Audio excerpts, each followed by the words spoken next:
kakva je situacija sa njom i sa tim radovima u Zvijezdi? Ja sam se zalijepio na plakat, pa sam da nemam što čuditi. Da frustracija s tim radovima je, mislim, obostrana. Na koncu vjerujem da ću ostati i dalje na poziciji gradonačelnika. Koji rad ima 100 problema, koji rad ima samo jedan rad. Građani sa svoje strane isto tako u jednom najvećem dijelu čak i bili u pravu.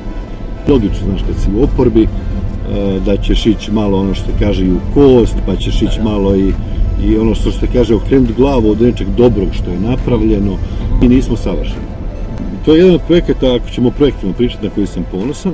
I Karlovac definitivno treba novu sportsku dvoranu. Meni jako dragu zajednicu, na čelu sa Duletom, sportsko-rekreacijsko društvo, mladost. Kako tu zajednicu zadržati, da bi nešto mijenjao? Nova, znači to je spor iz 2014. Recimo, ajde, to je možda za karlovačku javnost zanimljivo, ta misao oko referenduma. Mi možda i ne vidimo nekad u potpunosti sebe i sebe kažu da je najteže vidjeti. Ja vjerujem da će on s vremenom u jednom trenutku klatom će se prebaciti